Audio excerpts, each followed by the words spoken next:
Look at the hands of the man who has spent 20 years at the top of his field. They aren't cleaner than yours, they aren't larger than yours, and they weren't born with a magic touch. The only difference between those hands and yours is that his never let go of the rope.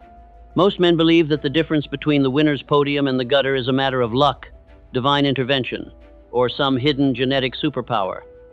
They think the elite have some secret reservoir of energy, that they lack a biological advantage that makes them immune to exhaustion or doubt. But the truth is far more clinical and far more damning. You have everything you need to win, but you are infected with the most common and most lethal psychological plague in existence, the habit of quitting at the first sign of opposition. You are a near-miss specialist. You start with fire, you plan with passion, and you announce your intentions to the world with the confidence of a conqueror. But the moment the universe tests your resolve, the moment the new car smell of your goal fades into the reality of the grind you fold, you find a logical excuse to pivot, to reassess, or to simply walk away. You have spent your life building foundations for skyscrapers you never intend to finish. You are a master of the first mile and a ghost in the last. You are here because you are tired of the graveyard of half-finished projects, abandoned dreams, and half-read books that haunts your past. You are here because you've realized that your flexibility is actually a tuxedo for your cowardice. You've noticed that every time you quit, you lose a piece of your soul, and you're starting to wonder if you have enough mental capital left to actually reach a finish line. Today, we are going to perform a deep psychological autopsy on your habit of quitting. We are going to identify the quitter's virus, understand the law of the critical juncture, and build the mental iron required to push through the wall that stops 99% of the human race. To understand why you quit, we must first look at the law of emotional diminishing returns. This is the chemical trap of the amateur. Every new idea comes with a massive surge of dopamine. When you first decide to start a business, learn a language, or transform your body, you are high on the vision. You see the end result, you hear the imaginary applause, and the work feels easy because it is powered by a chemical cocktail. But dopamine is a temporary fuel. It is designed to get you started, not to get you finished. Eventually, the novelty phase ends, the chemicals subside, and you are left in what industrialists call the drudgery phase. This is the valley of shadow where there is no applause, no quick progress, and no immediate reward. It is just you and the work.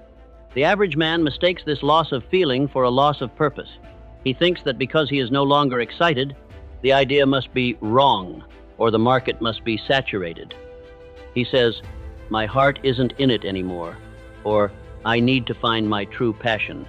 This is a magnificent lie. He is simply experiencing the natural dip in the emotional cycle. The elite man knows that passion is for amateurs, execution is for professionals. He doesn't work because he feels like it. He works because he decided to. He understands that the discipline gap is bridged not by more emotion, but by the cold, mechanical application of the will. This brings us to the law of the critical juncture. In every great endeavor, whether it is the building of an empire or the mastering of a craft, there is a moment where the pressure reaches its absolute peak. It is the moment where everything goes wrong at once. The financing falls through, the health fails, the critics are loudest, and failure seems not just possible, but inevitable. This is the universe's filtering system. It is a security check designed to keep the unworthy out of the inner circle of success. The story of 3 feet from gold is not a myth. It is the fundamental law of achievement. Most people quit at the exact moment when the resistance is at its maximum, not realizing that the intensity of the struggle is the primary indicator that the breakthrough is imminent. The hardness of the rock is proof that the diamond is close. If you quit when it gets hard, you are essentially telling the universe that you are not strong enough to hold the prize you are asking for. The universe is a perfect bookkeeper. It will not give a crown to a man who cannot handle the weight of the helmet. Beyond the struggle, we must confront the siren song of the pivot. Modern society has made quitting respectable by giving it a new name. You tell yourself that you aren't quitting. You are just pivoting based on new data. But if you pivot every time you hit a wall, you aren't an entrepreneur. You are a drifter in a circle. You are burning all your energy on the friction of starting and never reaping the interest of finishing. Every time you start a new project, you have to overcome the inertia of the beginning. The man who stays with one project for 10 years gains a compounding momentum that the pivoter can never understand. The subconscious mind is a recording machine that never sleeps. Every time you quit, you are programming your internal computer to believe that you are a person who does not follow through. You are building an identity of insignificance. After 5 or 6 abandoned projects, your subconscious no longer takes your goals seriously. When you say, "I'm going to make $1 million," your inner mind laughs and says, "No, you won't. You'll quit in 3 weeks when the first bill arrives, just like you did last time." You lose the ability to command your own life because you have lost your self-credibility. You have become a mental debtor, owing yourself 1,000 unkept promises. How do we break this cycle? It requires a total mental reorganization based on the law of persistence. First, you must apply the law of definiteness of purpose. You quit because your goal is a wish, not a command. If your goal is just to be wealthy, the first time you lose money, you will quit, because being wealthy is a vague, distant dream. But if your goal is a definite chief aim tied to a specific number, a specific date, and a specific service, the goal becomes your master. You must make the cost of quitting higher than the pain of continuing. You must burn the ships behind you. You must create a situation where retreating is more painful than dying in the field. Second, you must understand the psychology of the plateau. In any skill or business, progress is not a straight line. It is a series of plateaus. You work and nothing happens. You feel like you are shouting into a vacuum. This is where the masses quit. But the elite know that the plateau is where the real growth happens. It is where your mental roots are going deep into the soil. You are building the foundation. If you quit during the plateau, you are like a farmer who digs up his seeds after 3 days because he doesn't see a harvest yet. You must learn to trust the soil. You must develop the faith that the law of compensation is always working, even when it is invisible. Third, you must build a mastermind alliance of finishers.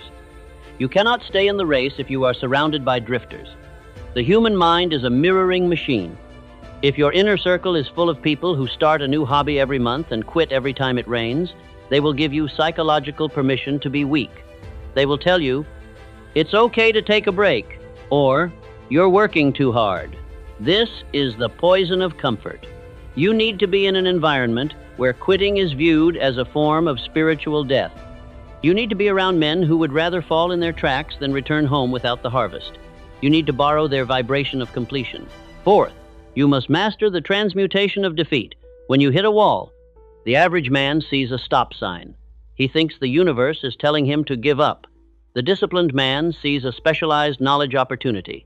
He knows that temporary defeat is just the universe's way of pointing out a flaw in his current plan. He doesn't quit the goal, he adjusts the plan. He understands that the goal is the destination, but the plan is just the vehicle. If the car breaks down on the way to the city of gold, you don't cancel the trip and stay in the desert. You fix the car, or you start walking. You never, under any circumstances, negotiate with the destination. Fifth, you must guard against the law of social criticism. When you first start, people will cheer for you because they don't think you're a threat. But when you stay with a project for a long time, when you start to actually close the gap, they will begin to criticize you. They will tell you that you are obsessed, unbalanced, or delusional. They do this because your persistence is a mirror that reflects their own lack of discipline. If you listen to them, you will quit to make them comfortable. You must develop a mental deafness to the opinions of those who have never finished anything of value. Now, let us apply the 6-step command for absolute persistence. Step 1. Fix the why in iron. Do not just write down what you want to gain. Write down exactly what you stand to lose. Write down the look in the eyes of your children if you fail to provide the life you promised. Write down the shame of being 60 years old and still drifting. Make the fear of regret your primary driver. Step 2. The 10-minute rule. When the quitter's virus hits, when the exhaustion is high and the results are low, tell yourself you will work for just 10 more minutes. Do not think about the next year. Just win the next 10 minutes.